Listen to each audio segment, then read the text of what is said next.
Okay, hello. Today we're looking at operant conditioning, the second of the two big theories of learning. So let's get started.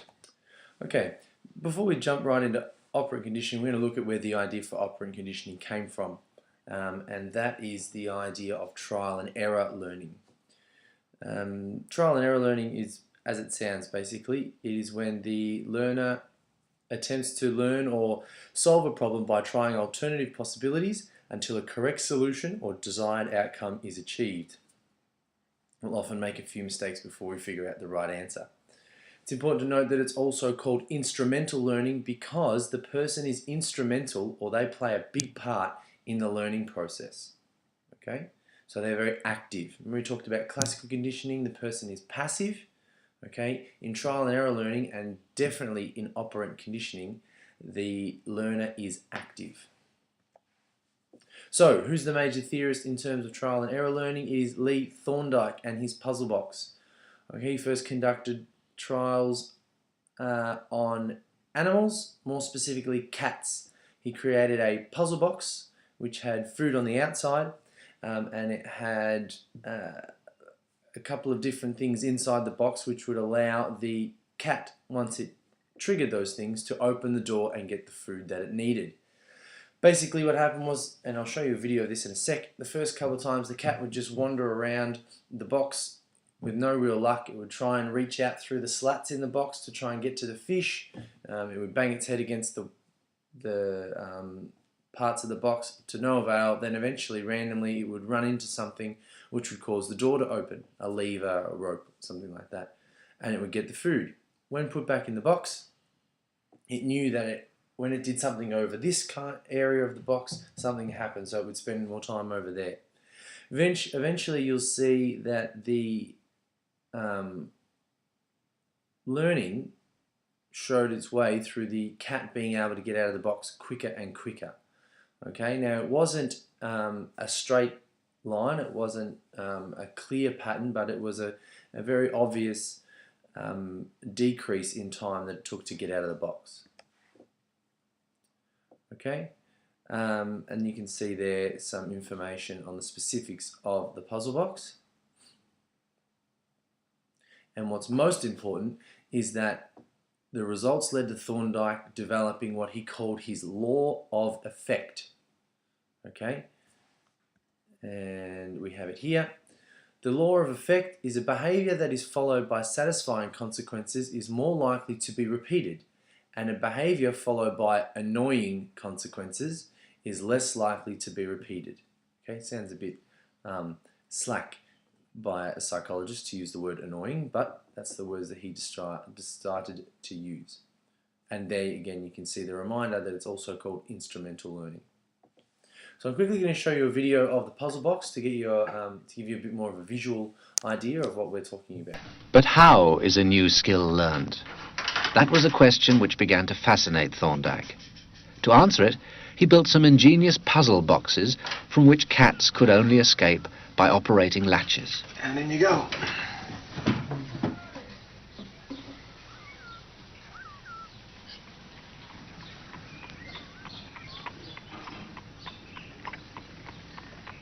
The cat appears to be very clever in engineering its escape, solving the problem with a deftly placed paw and a push of its nose.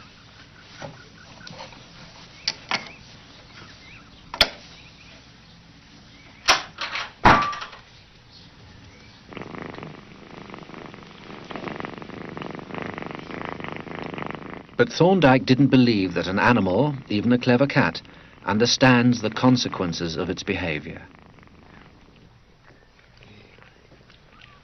When he placed a cat in the puzzle box for the first time, Thorndike was unable to see any evidence of flashes of insight.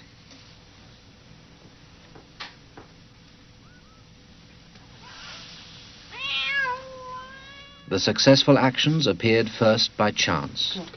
He proved that the apparent cleverness arose by trial and error, and used graphs to measure the rate of learning. Okay, so you can see from that video clearly the difference between the cat that had learned through trial and error learning and then the second cat which he put in the box which had no idea. Alright, so his theory, Thorndike's theory was that over time we learn through trial and error to solve a problem, and that's largely dictated by the consequences of our actions. Now we move to the big one, operant conditioning. This is where B.F. Skinner is the major theorist. You need to know that, okay? And basically his definition is that we learn to operate on the environment to produce desired consequences, right? The operant is a response or behavior that generates consequences, okay? And operant conditioning is when an organism will tend to repeat behaviors that will have desired consequences and will not repeat behaviors that have undesirable consequences. So you can see how this has been built on the theory of Thorndike.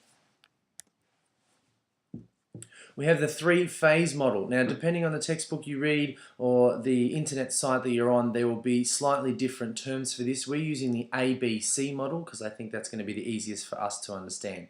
I think your textbook uses the SBS model, but this is basically what we're going to work with.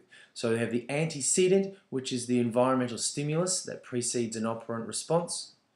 Okay, we have a behavior, which is the action, and we have a consequence. All right, so the ABC model. How did Skinner learn this? Well, he used a contraption called a Skinner box, and you can read about that in your textbook more specifically. Okay, and he used rats were his major form of animal to experiment on. Basically, he had a small chamber where the animal learns to make a particular response. Once it learns to make that response, it will do that if a certain consequence happens, which is usually controlled by the researcher. So the most common bit of research he did was there would be a little lever in the box, and when he presses on the lever, food pellet comes out of a little chute, and the hungry rat gets the food. Very quickly, the rats learned that to press on that lever means to get the food. Okay. Also, he used another type of stimulus in that Skinner box, and one was he would have a little electric shock running through the floor. Okay, and when the rat pressed on the lever, the electric shock would stop. Okay, we're going to talk about the difference between getting the food and getting rid of the electric shock in a minute. Okay, but basically here we're looking at rewards. All right. So what is a reinforcement? Basically, it's applying a positive stimulus or removing a negative stimulus in order to increase the likelihood of the response that follows. All right.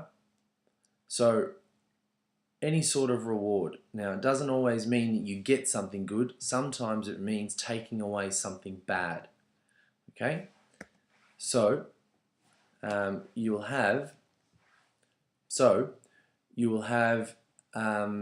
could have positive reinforcement, okay, which is where you get something good, and you can have negative reinforcement, which is where they take away something bad. So, pressing the lever and getting the food, that was a positive reinforcement because the rat got the food.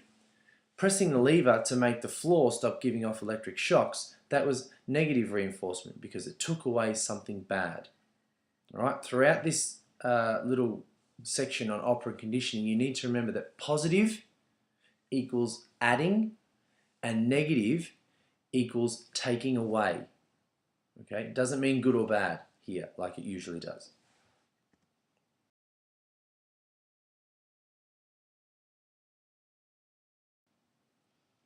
So, we have schedules of reinforcement. You have to think about this.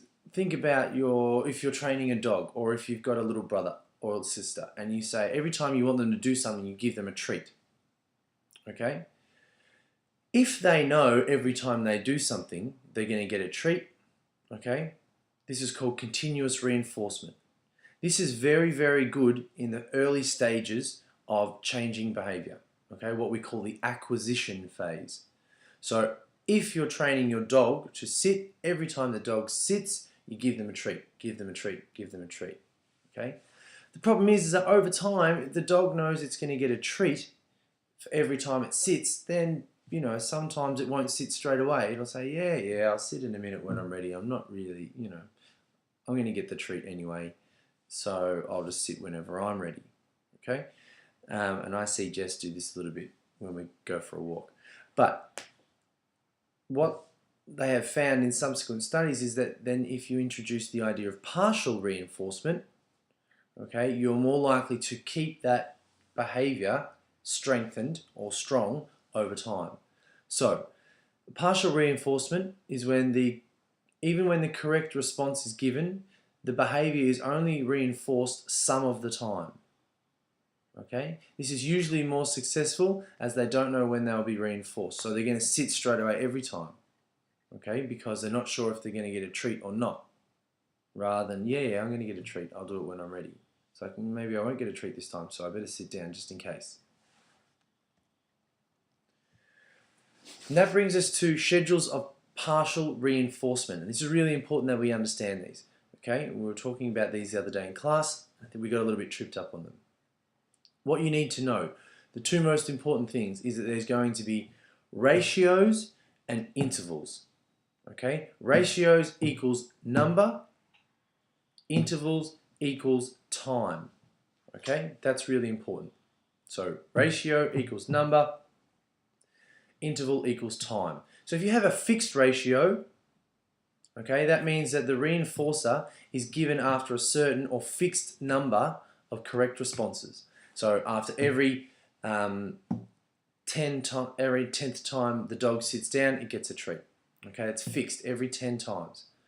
Every 10 times you come to school on time, then you get a free pass to go to High Street for lunch. Okay? A variable ratio is when the reinforcer is given after a random number of correct responses. So not fixed, it's variable, it's random. Okay? This is like how poker machines work. So I press the button, gamble, gamble, gamble. I could press it 5 times and then win money, and I could press it 500 times and not win any money, and on my 501st press, then I win money. Okay, so that's a variable ratio schedule. It's random, but it's still after a specific number of things. It's important to note also that the variable ratio schedule is very, very strong in terms of continuing a behavior. Okay, that's why poker machines are so addictive. All right, so the variable ratio schedule is a very, very strong way of reinforcing and maintaining a behavior. The other types of behavior which we were talking about before is fixed interval. Okay, so a reinforcer is given after a certain amount, so a fixed period of time. Okay, and there are some examples on the screen for you there. But this is not a very strong way of reinforcing behavior. So people tend to stop responding until they know the next delivery of reinforcement is approaching. So if I say I'm going to check your work every half an hour, okay, then you're not going to work really, really well every half an hour. You'll probably work really hard for the last 10 minutes before I come around to check, and then the first 20 minutes you'll stuff around. Okay.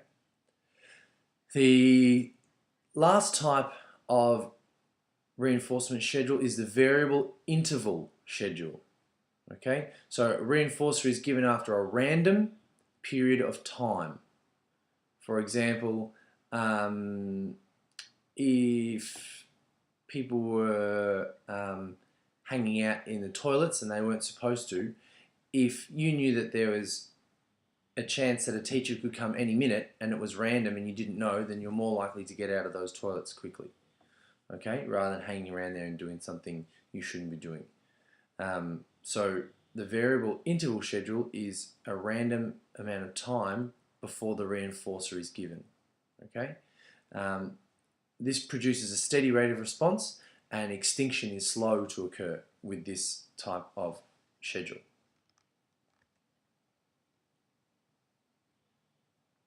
So, going back to the elements of operant conditioning, we were talking before about the different types of reinforcement. We have positive reinforcement. This increases the likelihood of the desired behavior by giving a positive reinforcer. Okay, we've talked about that. Negative reinforcement, we talked about this too, is the increases the likelihood of desired behavior by removing or avoiding unpleasant stimulus. So that was the rat that would press the lever to get rid of the electric shock. Okay. In this case, teachers usually use this one if the class is talking a lot and they say we're going to stay in for 10 minutes after class, and then after a little while they say if you guys work really well for the next 10 minutes, I'll take that 10 minutes off and you won't have to stay in at lunchtime. Okay, so that's a really good one.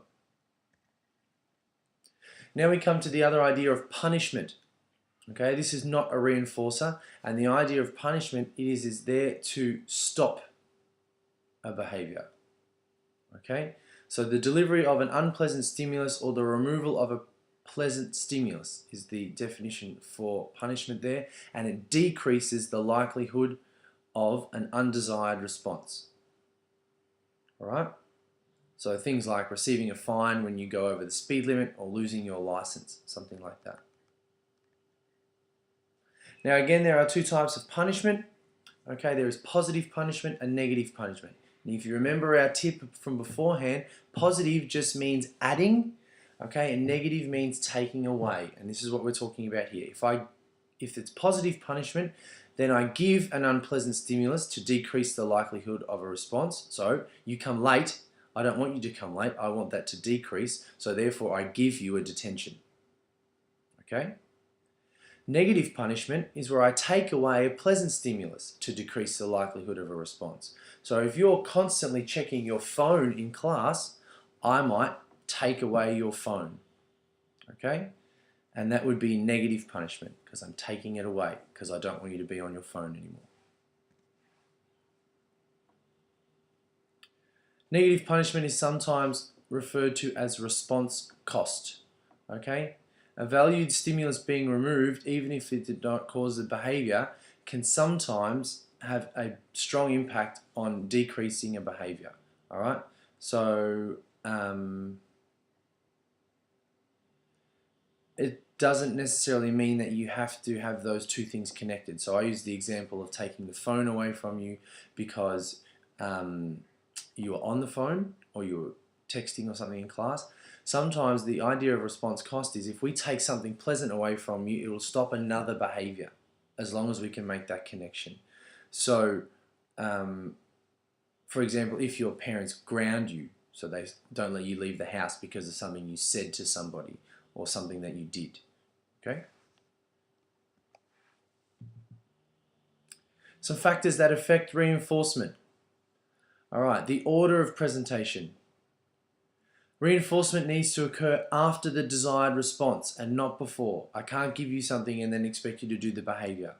All right, the organism needs to associate the reinforcement with the behavior. So that's really important. Also, timing. The reinforcer needs to occur as close in time to the desired response as possible. The most effective reinforcement occurs immediately after the desired response. So if you are training a dog and you call them over and ask them to sit and they sit, it's best to give them a treat straight away. Don't wait 15 minutes and then come back and give them a treat and say, good boy for sitting, because they won't be able to make that connection. Also, the reinforcer needs to be appropriate. Okay? For a stimulus to be a reinforcer, it must provide a pleasing or satisfying consequence for its recipient. So if I want you guys to be on time to class, okay, and you start to come on time, there's no point me, all of a sudden saying, well done, congratulations for coming on time, here's a giant snake. Because you don't want a snake, that's not pleasing to you, that's not a reinforcer to you.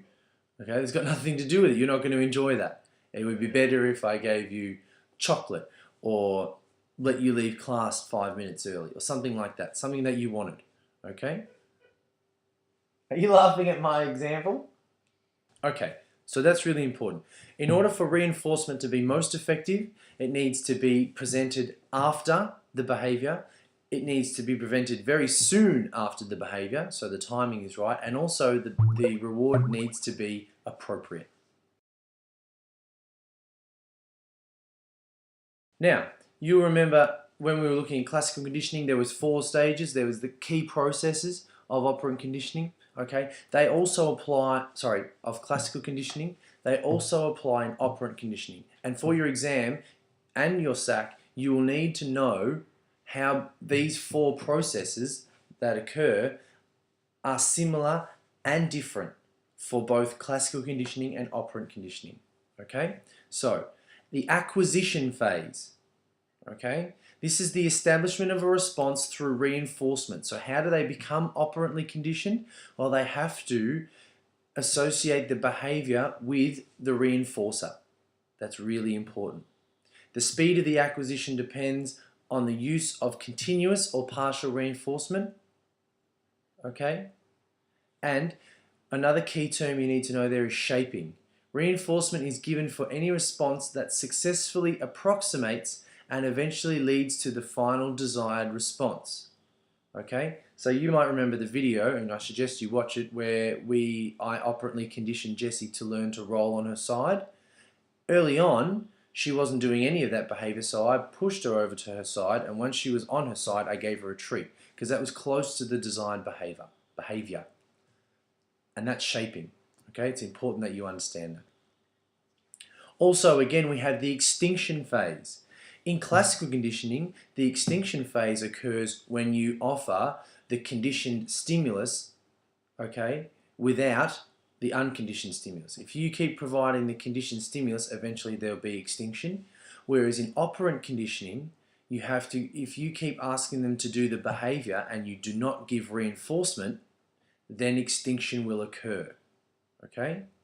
So, a child who has been rewarded every time she makes her bed in the morning may stop making her bed each day when she's no longer rewarded for this behavior. Alright? That's really important.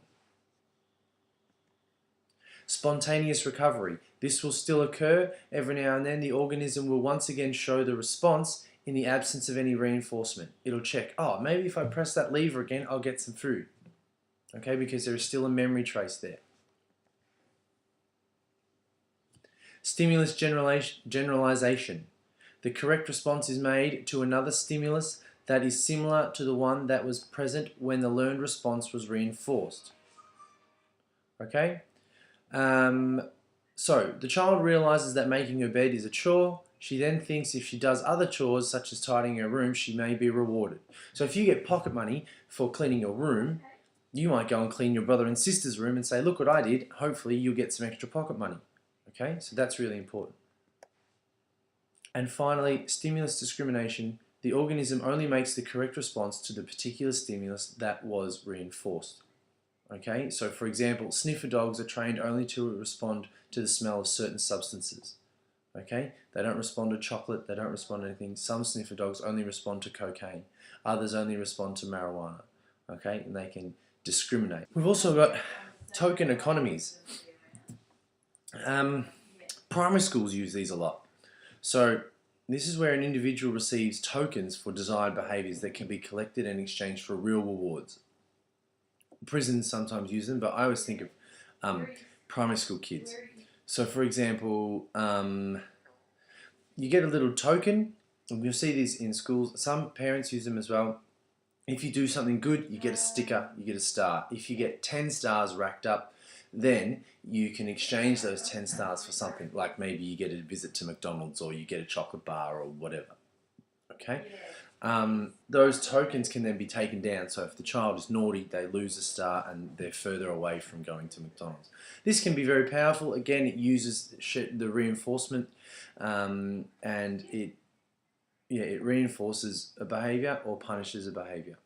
So this can be a powerful way of modifying behavior. This is something I want you to keep in your brain in terms of the use of the words positive and negative. Okay? Positive meaning add. So you can see that left-hand column, positive reinforcement and positive punishment. That means we're adding something. Okay? On the right-hand block with a takeaway sign, negative reinforcement and negative punishment means you're taking something away.